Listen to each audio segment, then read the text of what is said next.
అన్న మీ పేరు? నా పేరు వేణు అన్న, పెద్దవుట్పల్లి, ఒంగుటూరు మండలం. ఏం చేస్తూ ఉంటారు? నేను జాబ్ అన్న, సాఫ్ట్వేర్ జాబ్ హైదరాబాద్లో. ఇక్కడే ఉండేది, ప్రజెంట్ ఇక్కడ ఉండే చేసేది. జగన్ గారి పరిపాలనలో నిరుద్యోగం చాలా తక్కువ ఉంది, టీడీపీ ప్రభుత్వంలో చాలా ఎక్కువ ఉంది. నిరుద్యోగాలకి ఉద్యోగాలు వచ్చినాయి అంటున్నారు, ఎంతవరకు కరెక్ట్? ఉద్యోగాలు ఇప్పుడు మనకు ఊర్లోనే కనపడుతున్నాయి కన్నా. గ్రామాల్లో గ్రామ సచివాలయాన్ని కానీ, వాలంటీర్ వ్యవస్థ కానీ ఎన్నో.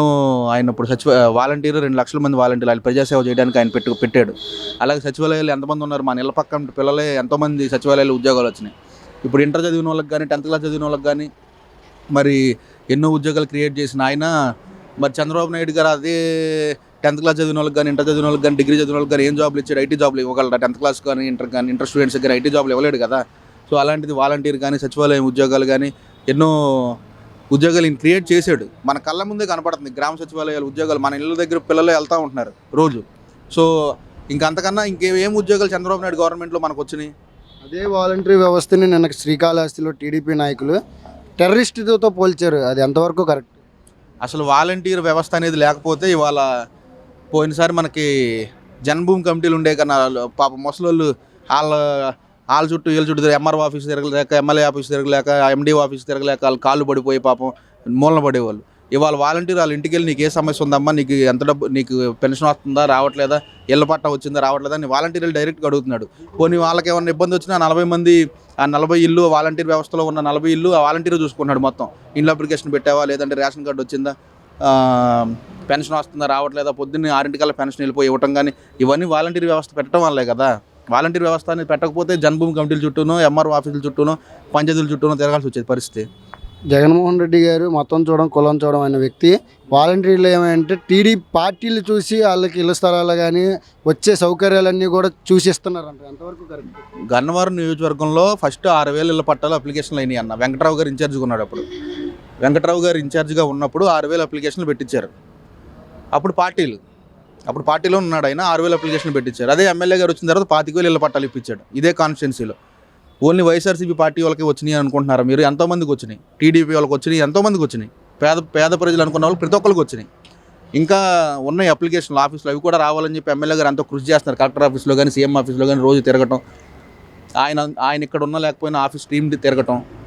సో ఇవన్నీ చేస్తారు. ఇంకా 12,000 అప్లికేషన్, 15,000 అప్లికేషన్లు ఉన్నాయి ఇవ్వాల్సినవి. అవి మరి చూడాలి ఎప్పుడు వస్తాయి అనేది. అందరూ పేదలకు అనేది కంపల్సరీ అందాలి అవి.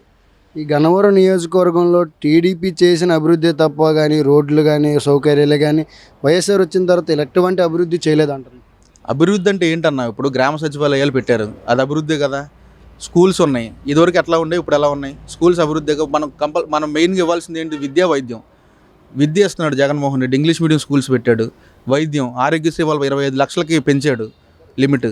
సో ఇవన్నీ అభివృద్ధి కదా. ఎక్కడో ఒక ఏరియాకి వెళ్ళి ఒక 4 బిల్డింగ్లు కట్టేస్తే అది అభివృద్ధా? ఇప్పుడు మెల్లగా డెవలప్ అవుతుంది. ఇప్పుడు వైజాగ్ మనకు ఆల్రెడీ డెవలప్డ్ సిటీ ఉంది. ఇక్కడ అమరావతి డెవలప్ చేస్తారు. నెక్స్ట్ కర్నూలు, హైకోర్టు, అవన్నీ 3 రాజధానులు పెడతారు. ఇప్పుడు 4 సంవత్సరాలు, 1 సంవత్సరం కరోనా వచ్చింది. కరోనా టైంలో ఎవరేం చేయగలరు? మన ప్రాణాలు మనకు ఉంటాయో లేదో కూడా మనకే తెలియదు. అలాంటి టైంలోనే పథకాలు ఏవి ఈ జగన్ ఏమి ఇవ్వలేడు, వేస్ట్ అయిపోయింది సీన్ అన్నారు కరోనా టైంలో.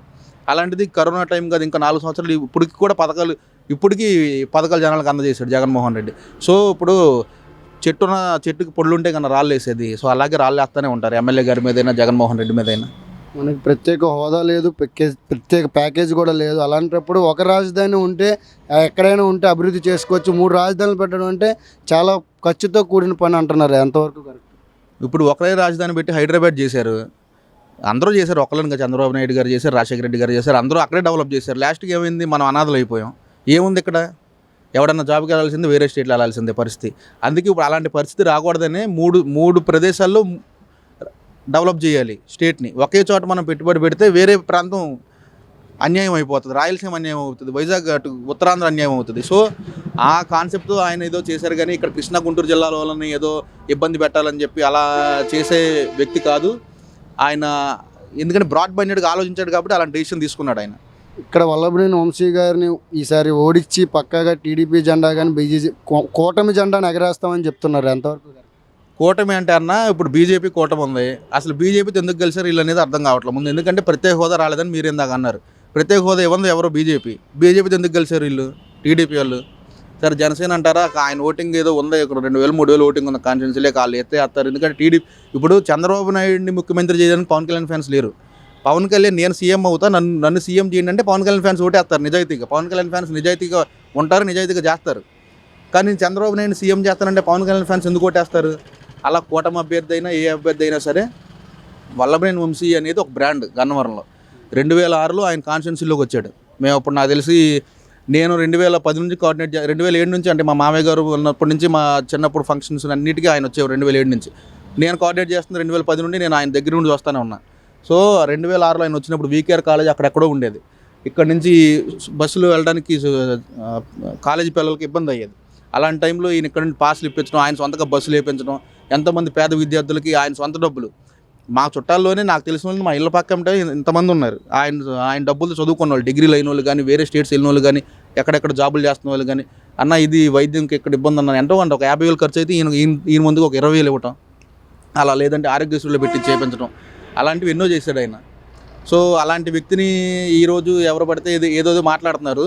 సో అన్నిటికీ రేపు నా 50 రోజుల తర్వాత అందరికీ సమాధానం దొరుకుతుంది. ఎందుకంటే ఇప్పుడు 4 సంవత్సరాల నుంచి వెంకట్రావు గారు ఎక్కడున్నాడో తెలియదు. 2018లో వచ్చాడు, పోటీ చేశారు, ఓడిపోయారు. ఓడిపోయిన తర్వాత చాపతో సహా సర్దేసుకుని వెళ్ళిపోయారు ఆఫీస్ కూడా. వెళ్ళిపోయిన తర్వాత మళ్ళీ ఎలక్షన్ ఉందనగా మొన్న 2023 నవంబర్లో టీడీపీలో జాయిన్ అయినట్టున్నారు. అపాయింట్మెంట్ కోరుతున్నాను మిమ్మల్ని ఇదని చెప్పి జాయిన్ అయ్యారు. సో ఇప్పుడు ఏంటంటే కరోనా టైంలో ఎవరున్నారు, 30 లక్షలు పెట్టి ఆయన సొంత డబ్బులతో గ్యాస్ సిలిండర్లో పిన్నమనేని సిద్ధార్థాలు ఎంతోమందికి ప్రాణవాయువు పోసిన ప్రాణదాత వల్లభనేని వంశీ.